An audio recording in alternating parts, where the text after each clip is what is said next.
morning, everyone. My name is Andrew Lipman, and I'm the chair of the former Police Oversight Task Force. Members of the Police Oversight Task Force are here this morning because of the recent death of Mr. Boyd. We're all horrified by that incident, and we're here to talk about it. Our main objectives in calling a press conference this morning are twofold.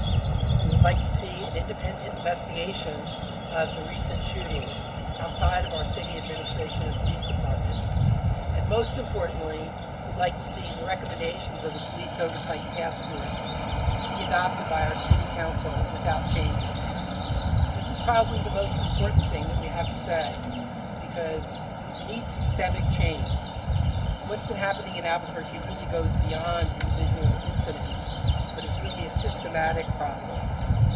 Reforming the citizen oversight process is one way to do that. And we hope that the City Council will adopt our changes, which call for very significant changes to our citizen oversight process. I also want to point out that most of the members of the Police Oversight Task Force are in support of all of the recommendations that we've made, and many of them are here this morning. At least one of our members, Nancy Koningsberg, is going to be here as well and supports our position, but couldn't be here because of calendar conflict, and asked that we mention her name and her support. Without further ado, I'm going to call upon others who also want to speak to you. So I'll start with Mr. Fabrizio Bertolini.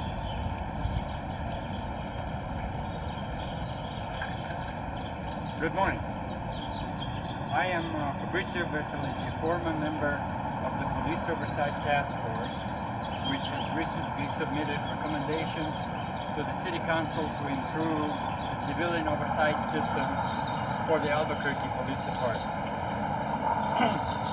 I am here today because I was horrified by the shooting incident of Mr. Boyd, the unnecessary nature of it, and the city's response to date. This situation is totally unacceptable and cannot be allowed to continue. I am sure that as the investigation unfolds, we will learn a lot more details about standards for officer safety, use of force, protocols, and legal constructs.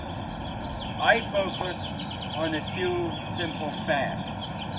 A mentally ill man in crisis, armed with knives but no firearms, is confronted by at least 6 officers with personnel trained in conflict resolution and a number of non-lethal tools at their disposal, such as police dogs, beanbag guns, flares, tasers, and in spite of all that, the man is shot to death anyway. These are the undisputable facts which demonstrate basic failures in the system which no longer can be tolerated. I strongly urge the city to implement the task force recommendations as soon as possible, as they will provide the means to identify the specific problems in the system and resolve them, so tragic incidents like this one will not keep occurring over and over again. In my view, however, no amount or quality of civilian oversight can substitute for the commitment on the part of the city administration and the leadership in the APD command structure to implement necessary changes. Given APD's response to last week's shooting of Mr. Boyd, obviously those conditions are not present at this time. And while I'm happy to see that the mayor is finally stepping up to the plate and calling for fresh eyes to join this investigation and expressing disapproval of his newly appointed chief of police, for me this is too late, too little, too late. Sadly, it is absolutely too late for Mr. James Boyd. Thank you very much. Thanks, Maurizio. My name is Hans Erickson. I'm the Vice Chair of the Police Oversight Task Force. I'm going to try and moderate a little bit for the others who want to make statements, and then I'll try and answer questions at the end if there are any. So the next person who wants to make comments is Francis Armia, another member of the former task force. I'm going to keep my statement very short. I think Fabrizio had set it up. As this incident proves, it's time to stop talking about implementing change and start implementing change. And if the first step at implementing change was to have, as our police chief, a political hire, that's already proven to be a bad start. The citizens of this city should not be afraid of their own police force.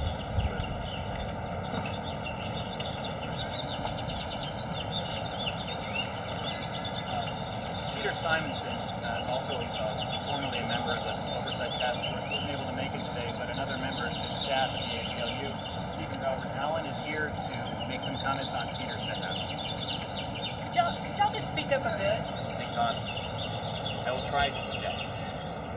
This disturbing video raises serious questions about why this tragedy couldn't have been avoided. Along with several other concerned parties, I'll be meeting with the Department of Justice tomorrow afternoon to urge them to include this incident in their review of the APD's use of force policies. Our police department needs to regain the trust of the citizens it serves. And it won't make progress toward that goal until its use of force policies have been thoroughly reviewed by the Department of Justice and all recommendations have been accepted and implemented by the APD. If there's a silver lining to this tragedy, it is that the APD captured the entire incident on video and volunteered the recording to the press. We need to credit the department and Police Chief Gordon Eaton for this transparency. This incident proves that whatever else went wrong here, cameras worn by officers are a big part of the solution. Without the helmet cam footage, we might not even be debating the manner of James Boyd's death right now. Let us all ensure that James Boyd's death serves as a wake-up call for the APD and our community. Bold and decisive action is required here. We need answers, we need solutions, and we need them now. Enough is enough. Thank you. The next person who has comments is Alan Wagman.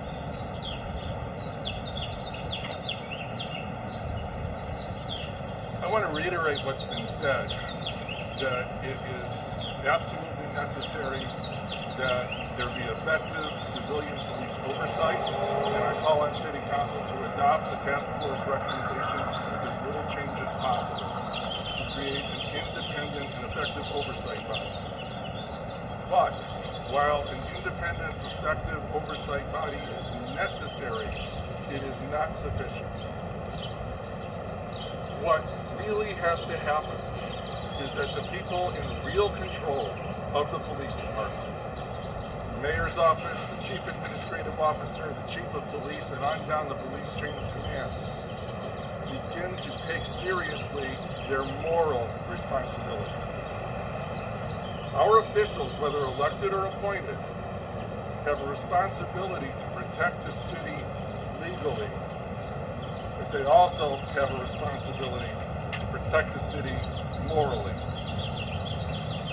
Up to now, the statements coming from the chief of police and the chief administrative officer have been legalistic.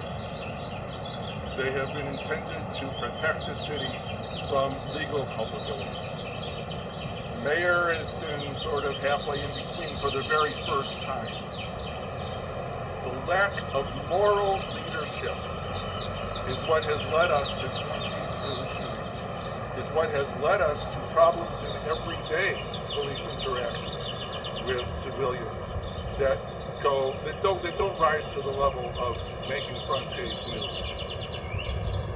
It doesn't take an expert. In today's journal, there was a story, the journal asked an expert to view the video and say what he thought. And the expert said what he saw was morally wrong. It's appropriate for us to wait before we make legal judgments. But if our city officials cannot see that what happened was morally wrong and stand up and say so, then nothing will change. It doesn't take an expert to tell us that. And it's time that we had leadership from all branches of city government who will stand up and talk about what's right and wrong and not just protect the city from legal culpability and hedge their statements so that there's not going to be a lawsuit. If they had done that years ago, we wouldn't be risking lawsuits. Again, I call on effective civilian oversight. I call for the recommendations of the task force to be adopted in legislation, to be implemented. But more important, I call upon the leadership of this city to commit itself to changing how things are being done and commit itself to doing the right thing. Just because the law says you can doesn't mean you should. Thank you. My name again is Hans Erickson. So I'll make a few comments and then I'll ask for any questions and either address them myself or address them to other people from the task force. I do want to reiterate a few of Alan's comments. A lot of what I've read and seen after the shooting is framed in the question of whether this was a legally justifiable shooting. But I don't think that that is the only and certainly not the best question to ask.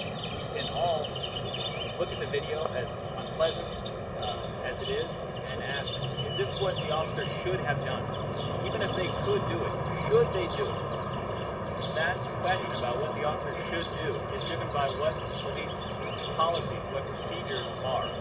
Those procedures and policies come from the chief of police, they come from the mayor.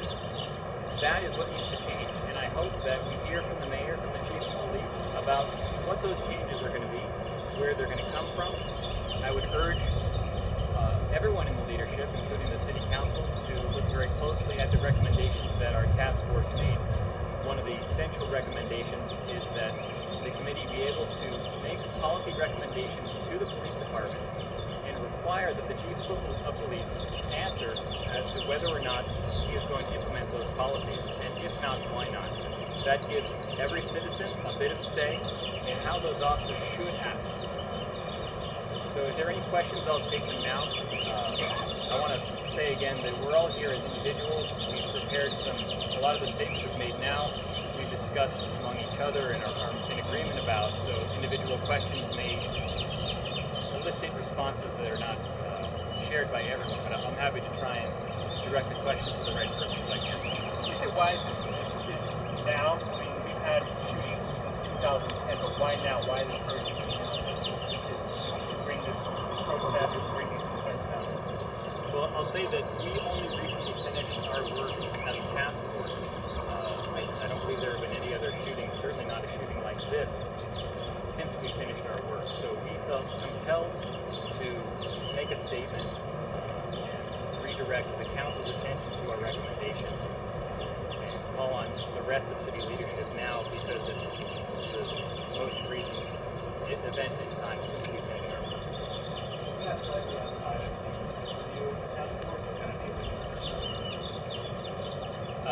Yes, it's certainly not our job to tell the mayor, for example, what to do. But we do think that it's important, given that we so recently finished our work as a task force, to point out the relationship between the recommendations that we made and the kind of changes we'd like to see, how that ties into what just happened with Mr. Floyd. The mayor said yesterday that he would forward his appealing to the Las Cruces Police Department to review this case. He also said to the city residents forward information to the Department of Justice about this. And his whole emphasis being to get another set of independent eyes on this. Is that, what do you guys think of those plans that you set amongst us all? I heard some mention of this when we were talking just before we met with you. I think everyone thinks that that is a step in the right direction, having a more independent look at what happened. I personally don't know why Las Cruces Police Department is the right choice for that.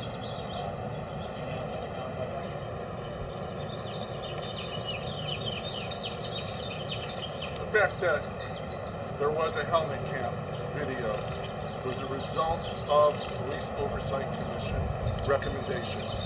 But it's one, it's good, it was honored in this case. It's one that has not been honored in too many cases. The difference between this incident and others is that there was a helmet cam or a body-worn camera video that was taken as it was supposed to be.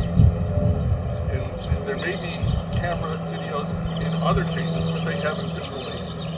As far as the specific question about the mayor calling for the Las Cruces Police Department or Department of Justice, the problem is, yes, we do need an independent investigation in this incident. But there have been over 20 other incidents.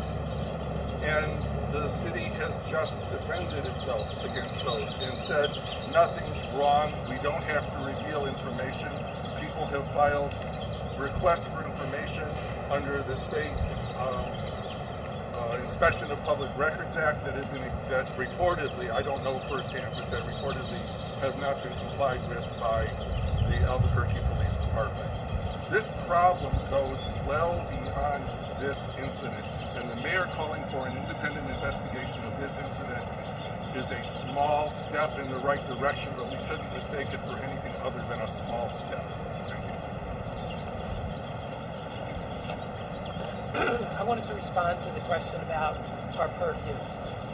We were tasked with examining the citizen oversight process and making recommendations to the city council for changes. In the long view, the most important thing are going to be systematic changes. While the individual incidents are problematic and they need to be examined, they are indicative of a larger problem. In the long term, one of the solutions is a good citizen oversight process. And we were initially formed and tasked with that. One of our concerns was that we would spend time coming up with recommendations, and that like other reports in the past, those recommendations would then be ignored. So part of our reason today to come and call attention to this shooting was also, and others have said this, to call attention to our recommendations and to urge that the council use those recommendations to reform our citizen oversight process. In the long view, if we have a good citizen oversight process that can make policy and procedure recommendations and held accountable for them, that will go a long way towards changing the difficulties that we face here. So what we need to look at is the broader issue. In addition to the individual shootings, we need systemic change. What are some of those significant points? Yeah, the overriding most significant thing we're recommending is that the citizen oversight body be an independent body, excuse me, with its own staff and its own funding. Only if it's independent can it truly be seen as legitimate by the public. We also wanted to expand its authority so that it would have the ability to make policy and procedure recommendations beyond looking at individual cases. In the long term, again, as I said, this is really what we need to do. We need to look at systemic change and re-examine policies and procedures as they come up during the course of our history.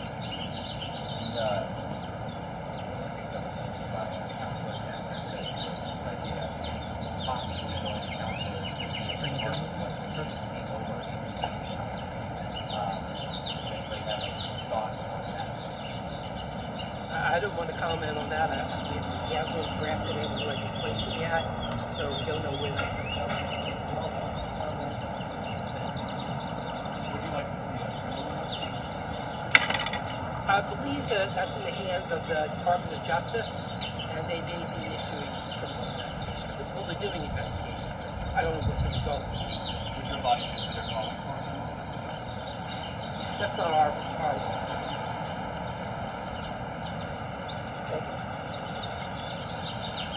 What about training? The state police is right now transforming their curriculum, moving from a model to a model they say will reduce police shootings. Do you have any comments on that and efforts to reduce deadly force? I think that there's wide agreement that training has a huge impact on the culture at any police department.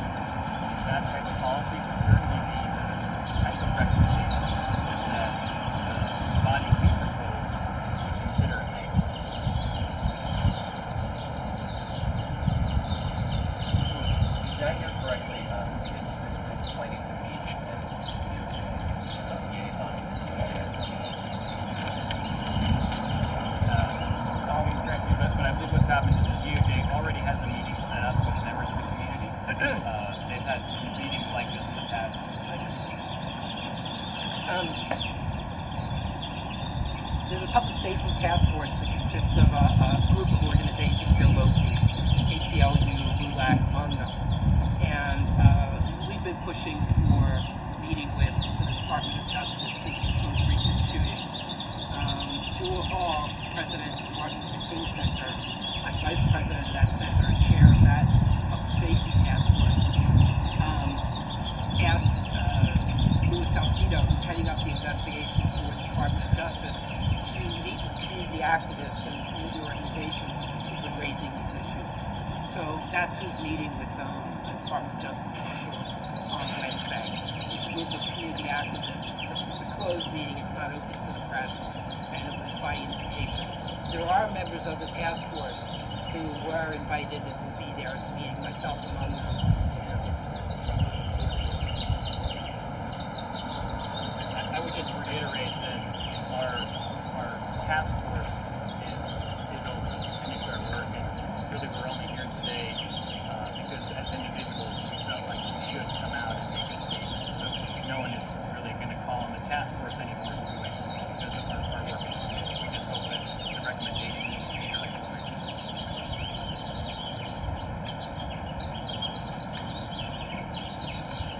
Any other questions? Clarifying, so you asked for you have in the press release there was mention of can you give us an idea of what we were to do that? I'm not sure that as a group we had a particular body in mind.